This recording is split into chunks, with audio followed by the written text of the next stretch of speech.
La mayor fuente de poder hoy en día son, quizás, los datos. Encierran la clave para estudiar y modificar comportamientos. ¿Y qué mayor poder de influir y persuadir a los demás?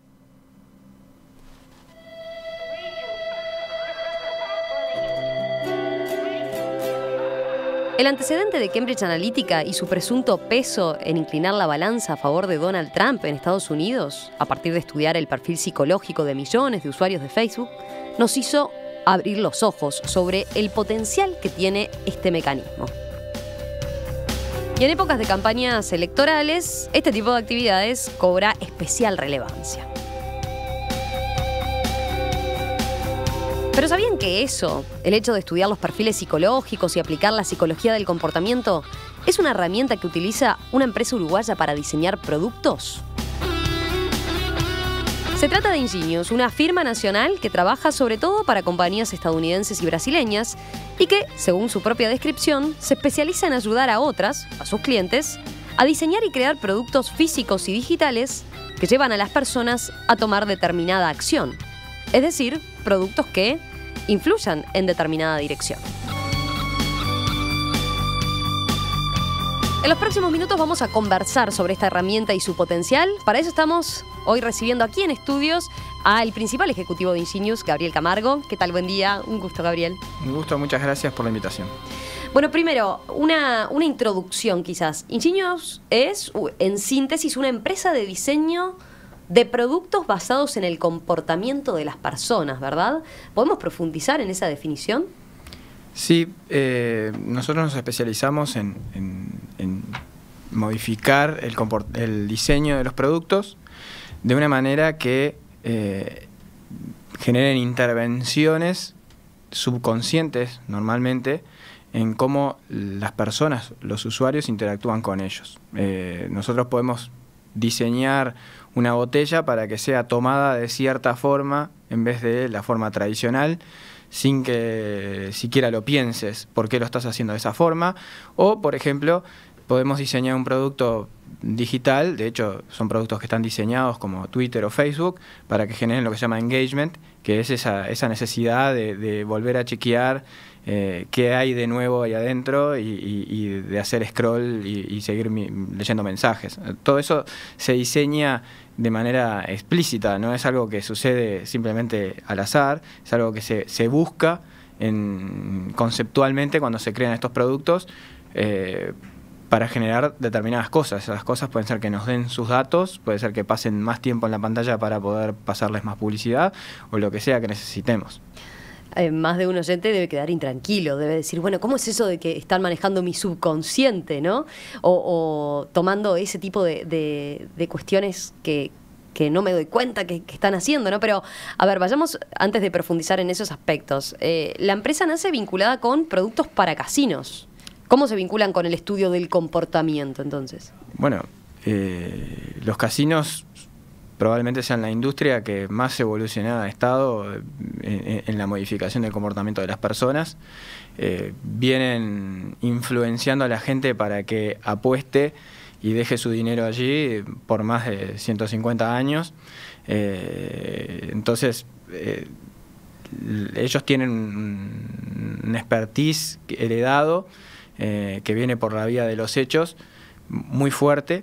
Los casinos generalmente lo hacen bastante a fuerza bruta. O sea, simplemente el tema de van probando cosas y van viendo que funciona, son muy buenos en medir, hacer experimentos, medir y descartar lo que no funciona y quedarse con lo que sí funciona. Y bueno, nosotros comenzamos en esa industria porque es la industria en la que ellos son muy conscientes y muy explícitos que esto es parte del negocio, aunque no se comente públicamente. Esto es parte del negocio, siempre lo fue, y cualquier ventaja ahí significa grandes diferencias en los ingresos. Entonces nosotros comenzamos trabajando en esa industria con productos que aún hoy se siguen usando en los casinos más grandes del mundo, y hace algunos años decidimos que nos teníamos que cambiar de negocio simplemente por un tema filosófico, de que nos dimos cuenta de que lo que nosotros hacíamos era poderoso y que podía influenciar en otras áreas de la vida y no solamente hacer jugar más a las personas. Un aspecto a destacar, a ver, esto significa, lo que ustedes hacen significa diseñar no según el comportamiento, ¿no? Sino diseñar para influir en el comportamiento. Sí, sí. A veces también se diseña desde el comportamiento, porque a veces nos pasa, hemos trabajado con compañías industriales que lo que tienen es que los empleados en una línea de producción crítica se dispersan, no prestan atención, cosas por el estilo. Entonces, en realidad lo que nosotros hacemos es analizamos los comportamientos que se están dando, por qué es que se dispersan, ¿tá? Desde ese análisis llegamos a las raíces, a las causas, y modificamos los elementos subyacentes para hacer que ese comportamiento se extinga o lo suplantamos por otro. A ver, por ejemplo, en ese caso, ¿cómo hicieron? Por ejemplo, nosotros, uno de los clientes con los que trabajamos es uno de los mayores panificadores de Estados Unidos, que en una planta modelo pueden sacar 8.000 panes de hamburguesa para McDonald's, por ejemplo, por minuto. Entonces, y esas plantas se operan por turno, efectivamente, en la línea de producción, con 8 operarios. Y cada uno tiene un rol bastante específico, y lo que sucede es que a lo largo de la jornada los operarios se distraían, ¿tá? Mirando el celular, mirando el resultado del juego de béisbol o lo que fuera, empezaban a mirar, a hacer otras cosas. Entonces, lo que nosotros generamos ahí fue... ¿Ahí cómo constataron eso? ¿Mediante la observación directa? Sí, generalmente si uno va y pregunta, ¿tá? No llega a las causas reales, porque son respuestas racionales generalmente para un comportamiento subconsciente. O sea, yo no sé por qué fue lo que me llevó a mirar el celular en este momento, en realidad. Y yo me distraje 30 segundos respondiendo un mensaje por WhatsApp, y de repente eso pueden ser 4.000 panes que se quemaron o que pasaron de más o de menos en el horno o lo que sea. Entonces la pérdida en realidad es gigantesca por 30 segundos. Y eso es un caso bien concreto que nosotros lo que hicimos fue para cambiar esa situación, implementamos algo que se llama un concepto de panóptico, que hay cámaras en los puestos y hacen algo que se llama eye tracking, que es el seguimiento de ojos. Entonces nosotros sabemos si las personas están prestando atención o no, y tienen un score que es bien simple, en una pantalla bien grande, enfrente a cada uno, se pone, la pantalla lo único que hace es pasa de verde a rojo dependiendo de mi nivel acumulado de atención. Y se pusieron unos premios para el equipo, para los 8. Entonces, y los 8 pueden ver más o menos las pantallas de los demás. Entonces, si ven que la pantalla de uno está más o menos amarilla, va a haber un compañero directamente que le va a estar gritando al compañero: presta atención porque yo este mes preciso que no compiten entre ellos, no, sino que son parte del mismo equipo, y todo el equipo tiene que funcionar bien para que pero le das las herramientas a los demás para que controle a sus vean compañeros, que si sus compañeros están generando o no la performance que tienen que generar. Lo que pasa es que cuando uno les promete un objetivo, ¿tá? Que es lograble, y les da las herramientas para hacerlo, que es, ok, yo muchas veces pongo un objetivo global que para el equipo, pero yo tengo poco control sobre lo que hacen los demás. Entonces yo lo que percibo es que subconscientemente es que en realidad no importa demasiado, qué es lo que yo haga, ese premio va a estar muy ligado al azar o a la casuística de lo que hagan mis compañeros. Ahora, en este escenario, nosotros lo que estamos haciendo es le estamos dando herramientas a ellos para que puedan influir en ser parte de esto, si se logra o no. Y por ende se sienten mucho más próximos a lograr esa recompensa económica, por ejemplo, a fin de mes. Es algo que sienten que depende de ellos.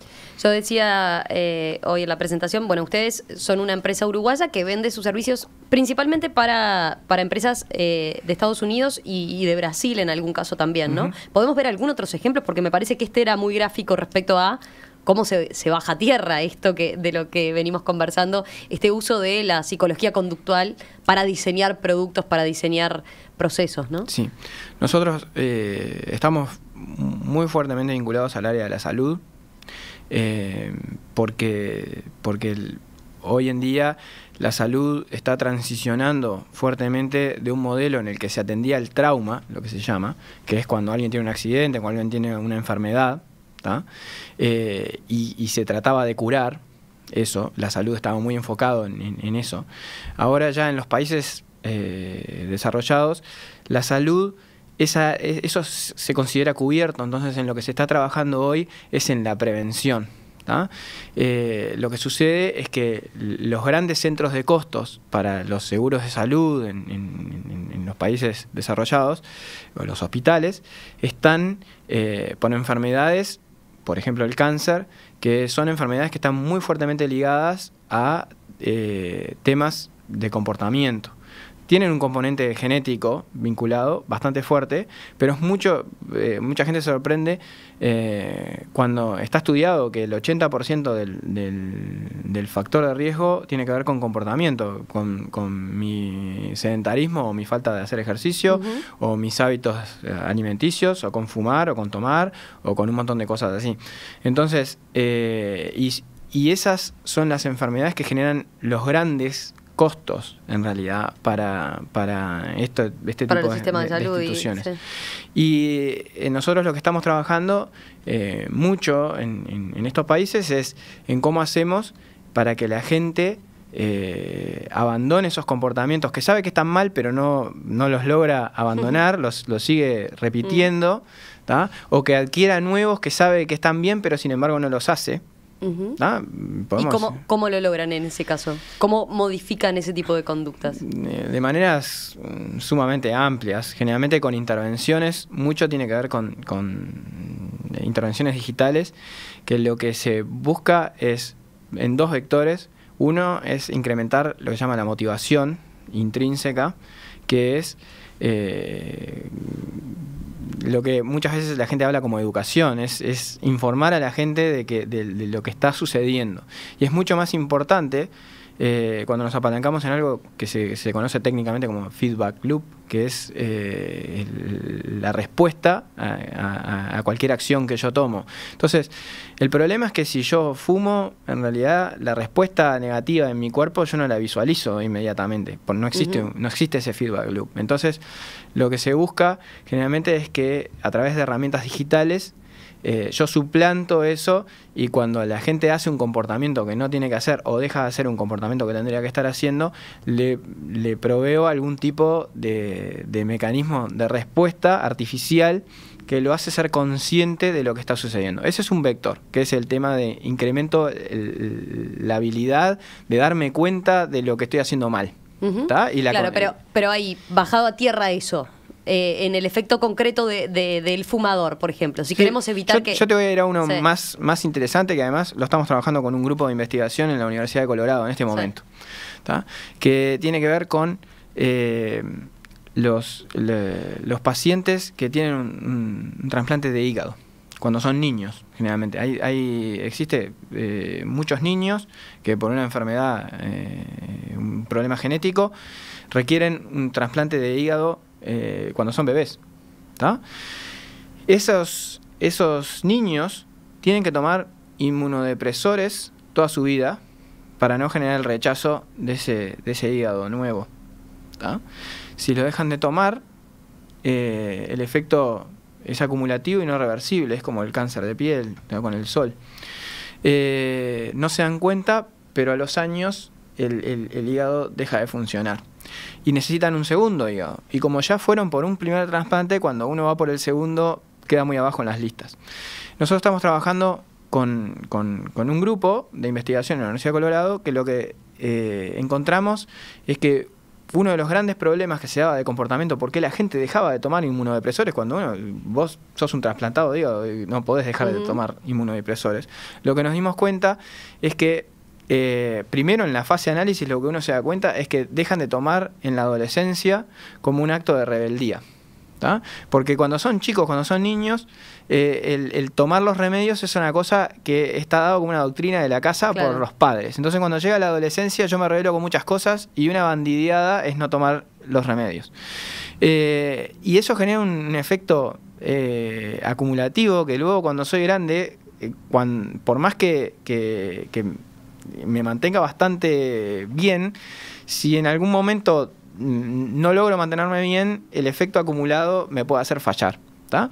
Entonces, lo que nosotros hacemos es, con este grupo, esta investigación que estamos haciendo, estamos generando mecanismos, ¿tá? Y normalmente, como son niños pequeños, lo que estamos interviniendo es a niños pequeños, estamos generando mecanismos a través de algo lúdico para que los niños generen el hábito de tomar sus medicamentos, pero por sí mismos, no porque los padres los obligan a tomar los medicamentos. Entonces, como se disasocia el hecho de tomar el remedio con una conducta generada por los padres, ¿tá? Cuando llegan a la adolescencia no es un acto rebelde dejar de tomar los remedios, en realidad. De hecho, como está el hábito ya generado a esa instancia, si yo, por más que sea adolescente, si yo no tomo los remedios, siento que me falta algo. Y hoy no hice algo que para mí es clave y no está asociado con una imagen a la cual yo puedo generar una rebeldía en contra. Eso, por ejemplo, es un ejemplo. Y eso se da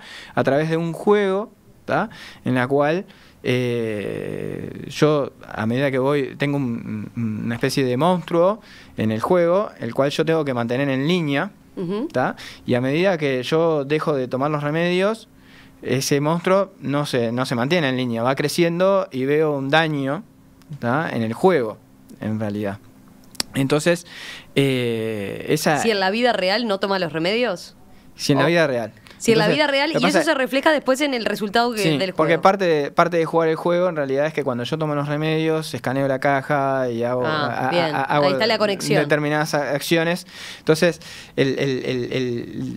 la plataforma digital es consciente de que yo estoy haciendo las cosas. Luego de un mes, simplemente un mes, ¿no? Las chances de que esos niños, cuando yo les saco el juego, continúen tomando los remedios son de 80% más altas. ¿tá? Solamente un mes luego de la intervención. Lo interesante es que los niños lo ven como un juego que juegan, ¿tá? Y que si los niños no ven en el juego, les sale una notificación, como cualquier juego y lo que sea. Pero desde el punto de vista de los padres y del equipo médico tratante, en realidad ellos ven los resultados conectados a través de una plataforma. Entonces, están al tanto de si las cosas están funcionando o no están funcionando con el niño y cómo está evolucionando. Este es un claro ejemplo, lo vemos claro cómo funciona. Ahora, hay quien puede decir, bueno, esto sirve para, o se puede implementar en un mercado como el estadounidense o como el brasileño con muchísimas personas, millones y millones de personas. Acá ustedes también han trabajado en Uruguay con empresas nacionales. Sí, tenemos algunas iniciativas en el área de la salud, por ejemplo. Trabajamos con una startup que está muy vinculada a la Asociación Española y hacemos trabajos ahí también. También, por ejemplo, lo que es la tecnología de Wi-Fi arriba de los ómnibus de CUTSA, eso también es una startup, es una compañía independiente, porque el objetivo es que sea autosustentable, el tema del costo del internet arriba de los ómnibus. ¿Y qué están midiendo ahí? ¿Qué miden eso, el comportamiento de los usuarios? En realidad lo que se buscaba era no caer en la típica de aeropuerto o hotel que mirás una propaganda y te obligo a mirar una propaganda para que yo darte la conexión a internet, por varias razones. Primero, porque eso no funciona. La gente, nadie le presta ni atención a la propaganda y por ende los anunciantes no pagan por ese espacio, entonces la mayoría son deficitarios. Entonces lo que nosotros buscábamos era algo que fuese significativo para los usuarios. Entonces lo que se hace es a través del análisis anónimo de las personas que utilizan el internet, arriba de los ómnibus. Para usar el ómnibus precisas una app que es pasiva, o sea, no la tengo que abrir ni nada, simplemente tiene que estar. Pero lo único que hace es, sin saber ningún dato personal mío, obtiene o puede calcular a través de inteligencia artificial mis patrones de conducta. O sea, sabe que yo generalmente me tomo el ómnibus de mañana acá y me bajo allá, por ende pueden asumir, como hace Google, lo mismo que hace Google, que yo vivo en este lugar y que trabajo en esta otra zona, y que voy al club en determinado horario, determinados días de la semana, en determinado otro lugar. Entonces, eso lo que provee es herramientas para que luego la compañía de ómnibus o la startup, en este caso que está operando ese sistema, pueda, por ejemplo, hablar con la panadería de barrio donde vive y sabe que llega todos los días a las 6 de la tarde de trabajar y que él le llega una notificación diciendo que hay bizcochos calentitos, en realidad cuando está llegando a su casa, ¿no? En la panadería. Ese va a ser un potencial negocio que puede surgir. La idea de esto es... ¿Y el usuario sabe ahora que ustedes están monitoreando esos datos? El usuario sabe, sí, porque está a nivel, no solamente a nivel legal adentro de la aplicación, sino que además los usuarios van como juntando puntos adentro de la aplicación por interactuar con esas notificaciones, si me sirvieron, no me sirvieron, si me interesó, no me interesó.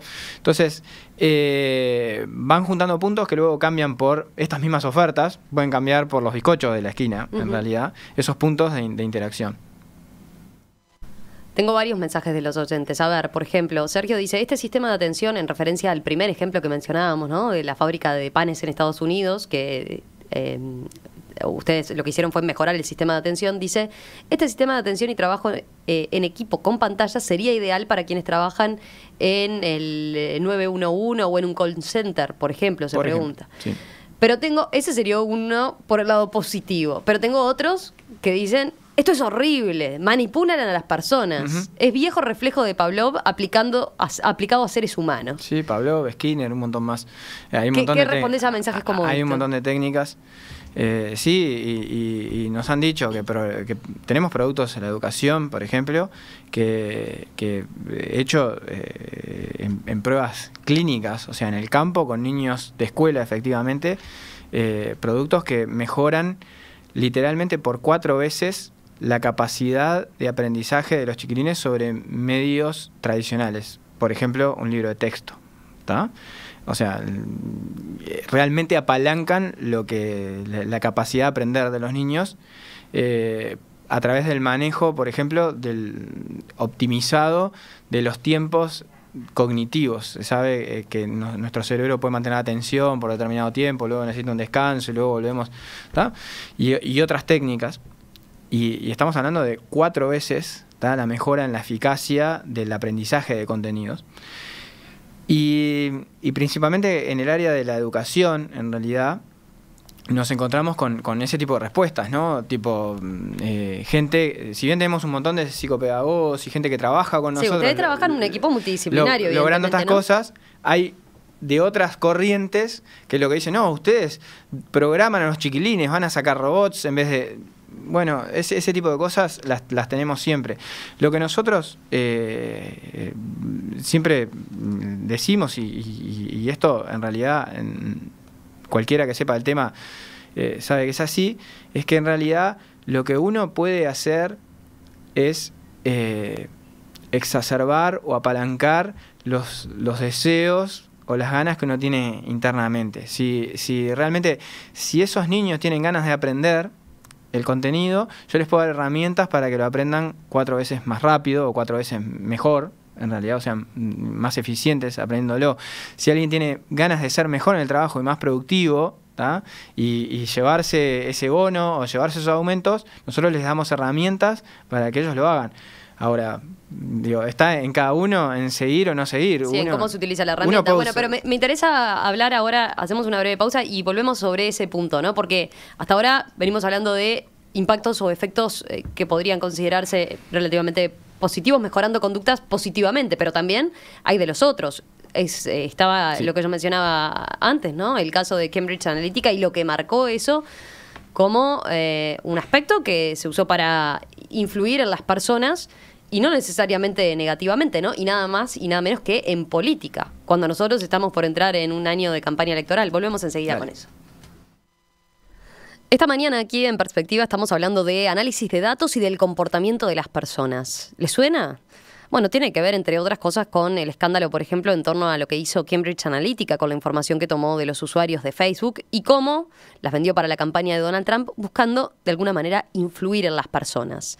Es un área de enorme peso hoy en día que asoma como una posible amenaza de cara a las elecciones del año que viene aquí en nuestro país. Estamos conversando con Gabriel Camargo, el principal ejecutivo de Ingenius, una empresa uruguaya que se dedica a diseñar productos para influir justamente en el comportamiento de las personas.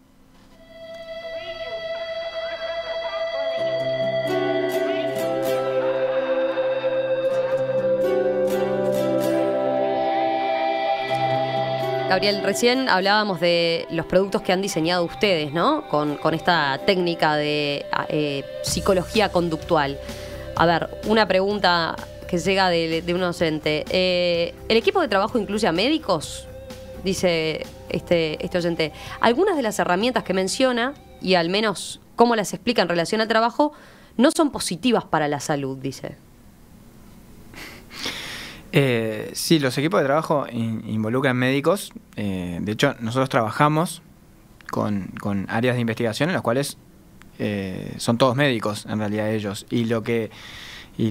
Justamente nos contratan a nosotros, esas universidades, esos hospitales, nos contratan a nosotros porque muchas veces lo que sucede es que existe la base científica para demostrar que si las personas se comportan de cierta manera, eso tiene un beneficio en la salud de largo plazo de los pacientes, pero el desafío es que ellos, si no contratan a alguien como nosotros, fallan en lograr que los pacientes o su público adopte esos comportamientos. Entonces, por eso es que nos contratan. Hoy son muy conscientes de que la ciencia sin el comportamiento asociado no es poco efectiva en este tipo de problemas particularmente, y que ellos no tienen las herramientas ni la experiencia de cómo lograr generar eso que se llama adopción y engagement, ¿tá? Que es cómo haces que la gente comience a usar estas cosas y cómo haces que la gente luego las continúe usando, las adopte como un hábito. También respecto a las personas que visualizan, bueno, esto puede ser positivo o negativo, en realidad. Nosotros en la empresa tenemos una de las personas que trabaja con nosotros que siempre dice, en realidad esto es una herramienta como cualquier otra, ¿tá? Y puede ser usado para bien o para mal. Nosotros elegimos usarlas para bien, ¿tá? Y les puedo asegurar que es más fácil usarlas para bien que para mal, en realidad. Pero el ejemplo... Bueno, tú lo decías al principio, cuando antiguamente empezaron trabajando en una industria que no lo utilizaba para bien, que es inducir al juego. No, y es más difícil en esa industria lograr resultados efectivos que hacerlo en la salud. Bueno, te llevo ahora al terreno ese que quería plantearte de lo que decíamos, usos que claramente pueden ser negativos, ¿no? O que claramente nos inquietan más, por lo menos, ¿no? Vinculado a lo de Cambridge Analytica, ¿no? Recordemos el escándalo que cuando se conoció que esta empresa inglesa, Cambridge Analytica, había obtenido información de millones de usuarios de Facebook para influir en la campaña electoral que llevó a Donald Trump a la presidencia de Estados Unidos. Concretamente, el equipo de investigadores definió el perfil psicológico de cada uno de los 50 millones de usuarios y los catalogó por personalidad, ¿no? Esa información les permitía deducir cómo se informan y a qué tipo de mensajes son más susceptibles de alguna manera. Y un grupo de creativos y diseñadores creó entonces sitios, en algunos casos falsos, de noticias, inundando a cada usuario con contenidos específicos más vinculados a lo que querían y estaban más ávidos de ver, ¿verdad? Y de esta manera cambiar su manera de pensar, o por lo menos incidir para que cambiara. Lo que queda de manifiesto es que mientras que algunos usuarios podían ver, por ejemplo, sitios web que elogiaban a Trump, otros podían ver páginas donde se esparcían rumores, por ejemplo, sobre Hillary Clinton, ¿no? Todo dependiendo de qué tipo de contenido podía influir mejor en ellos, ¿no? ¿Qué análisis hiciste de ese empleo de esta herramienta cuando saltó el caso como tal? Porque fue el que, de alguna manera, lo puso más en cuestionamiento, ¿no? Hay varias dimensiones del asunto. La primera dimensión y muy fuerte, y es la que me interesa que la gente tome conciencia, es de lo mucho que nosotros nos exponemos de manera cotidiana utilizando plataformas digitales que son comunes, ¿no? Facebook, Instagram o lo que sea. La gente no tiene conciencia de lo que la información que proveemos o cómo nos exponemos luego puede ser utilizado para influenciarnos a nosotros. Lo primero que me llama la atención es que la gente no sea consciente de eso.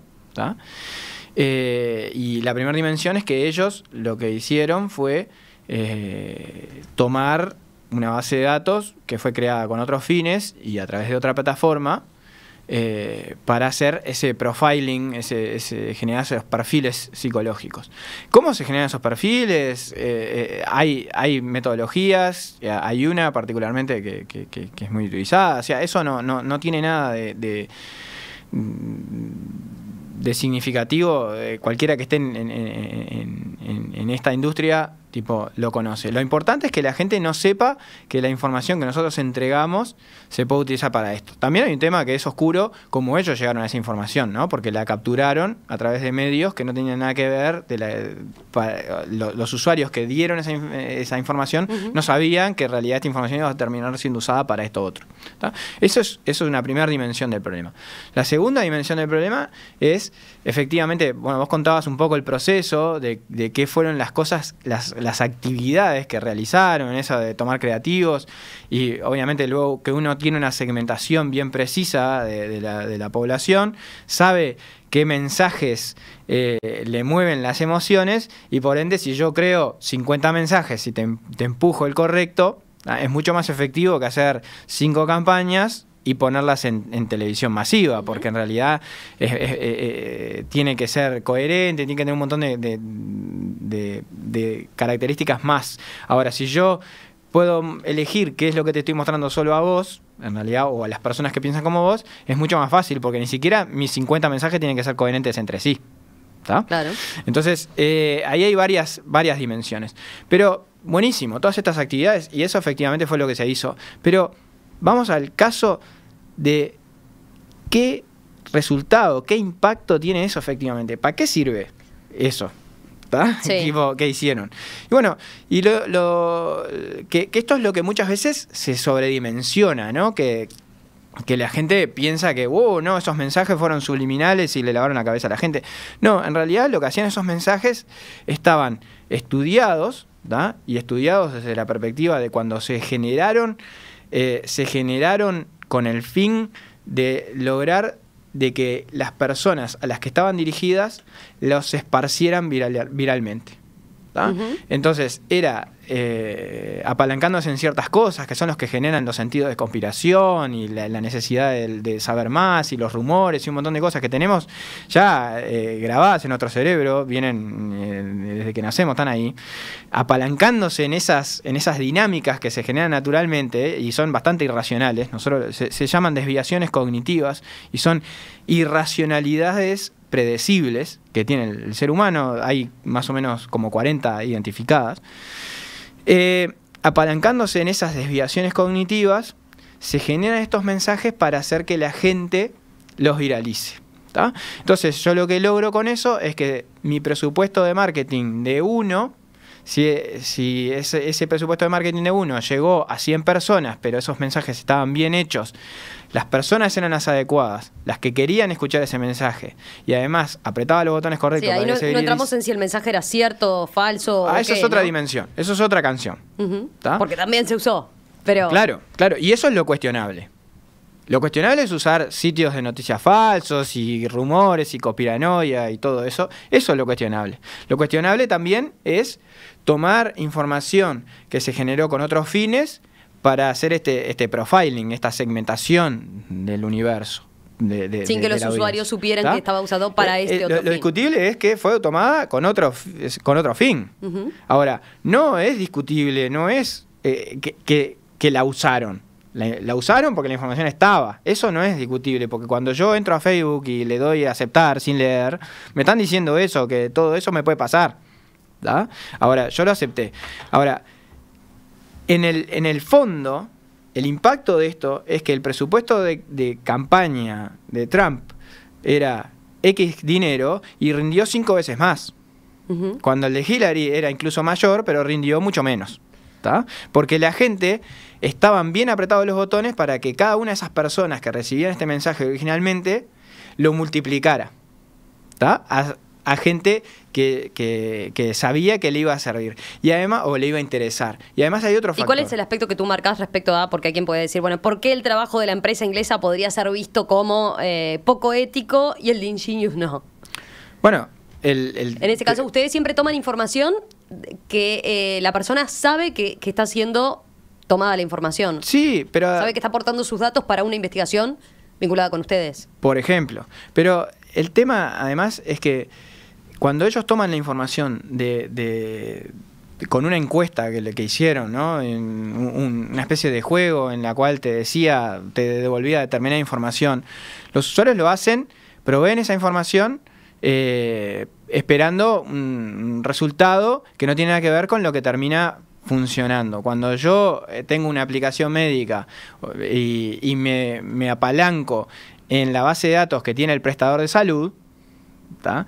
En realidad toda esa información el usuario, el paciente, llamémosle, sabe que la dio para fines que tienen que ver con mejorar su salud. Y yo no lo estoy usando con un fin que va a contramano de eso, o por lo menos es lo que se espera. Entonces, en realidad, desde la perspectiva ética, ahí hay una gran diferencia. Luego está el otro problema que se tragó a Cambridge Analytica, está el tema de que esos mensajes que se generaron a cualquier costo desde la perspectiva ética, o sea, sean mentiras, sean no mentiras, claro, sean medias verdades y que influenciaran teorías conspirativas y rumores y cosas por el estilo. Entonces, en realidad, eso es lo que está peleado con lo ético. Ahora, si vos la herramienta como tal, decís tú, no debería presentar un problema ético si se usara bien con esas... Yo te voy a poner un caso. Nosotros trabajamos con instituciones financieras, que nosotros hacemos un profiling, esa misma segmentación de los usuarios, desde sus compras, desde la información financiera que viene en la tarjeta. Entonces podemos saber si a las personas les gusta el deporte, no les gusta el deporte, si tienen determinado perfil ganador, más pasivo, les gusta más que sean probadas las cosas, o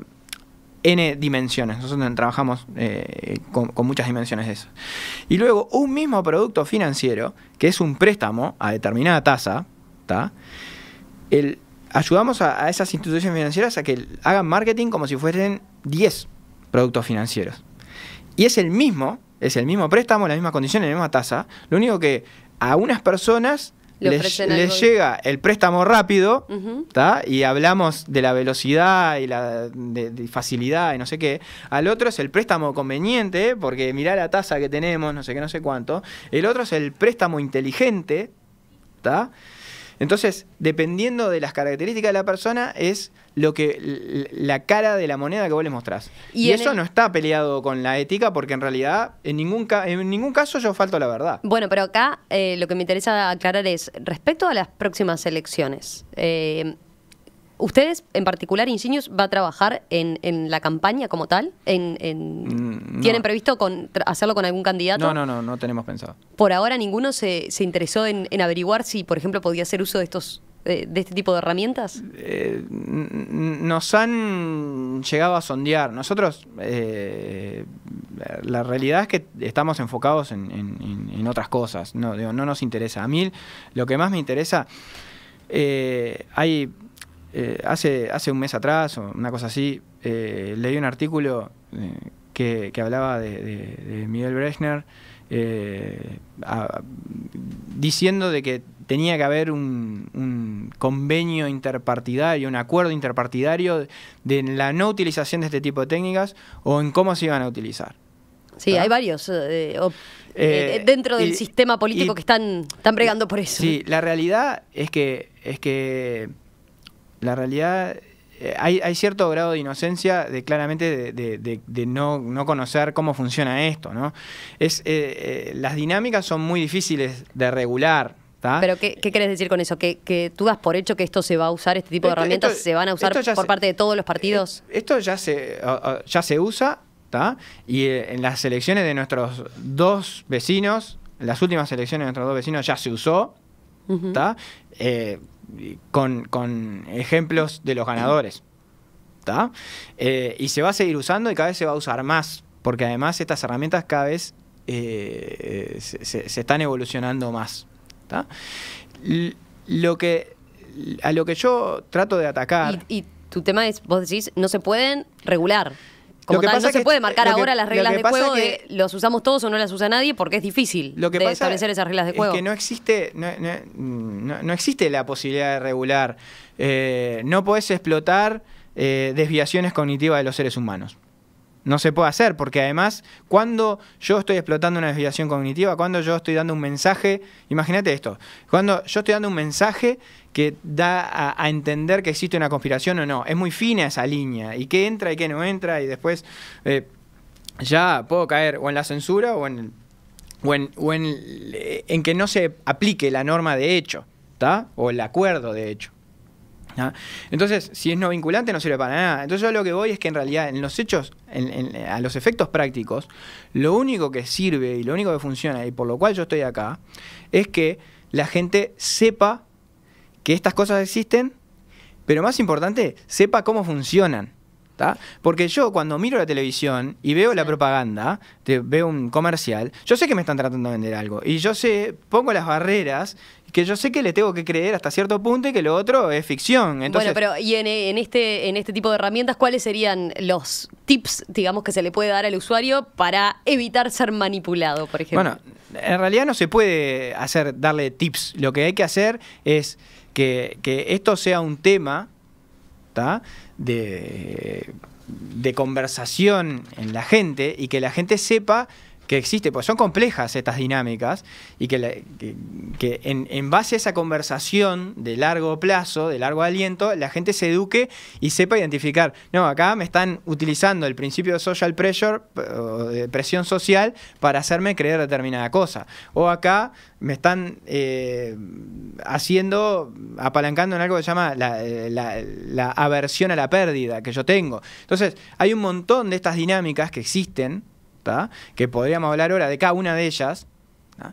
Que la única manera de hacer es que la gente sepa que existen, ¿tá? Que la conversación tiene que ser muy larga, tiene que ser continua, para que la gente las identifique y sepa defenderse, sepa, no, me están apretando estos botones, entonces yo, como soy consciente de la técnica que están usando, es cuando el vendedor me llama por teléfono, el telemarketer me llama por teléfono, yo ya sé las técnicas que usa, entonces yo ya sé más o menos cómo responderle para que no me moleste más, ¿tá? Bueno, esto es lo mismo. Nosotros lo que tenemos que lograr es que la gente logre identificarlas, estas técnicas, las conozca, ¿tá? Y ponga las barreras para las cuales no le interesan, ¿tá? Ahora, si mi objetivo es bajar de peso o vivir una vida más saludable y yo quiero que una herramienta me ayude a lograrlo, entonces no voy a poner las barreras, voy a jugar de acuerdo a esas normas. Tengo cantidad de mensajes, ¿eh? Eduardo, por ejemplo, dice: escuchar el desparpajo con que se florean mostrando cómo nos manipulan y explotan es una enorme derrota de la sociedad. Orwell no lo hubiera hecho mejor, dice. Sí, probablemente hay mucha vinculación con la visualización de la sociedad de Orwell, pero no hay que ir muy lejos. Si uno sale a la calle y ve la cantidad de cámaras que tenemos, en realidad, que nos están mirando, uno rápidamente puede identificar que nuestra sociedad está yendo hacia esas dinámicas. A mí particularmente no me gusta, ¿tá? Y yo soy un libertario, pero en realidad no quita que estas cosas existen y que la mejor manera de defenderse es conociéndolas. Gabriel Camargo, principal ejecutivo de Ingenius, esta empresa que conocimos en esta jornada. Gracias, Gabriel, un gusto y bueno, seguimos en contacto. Gracias.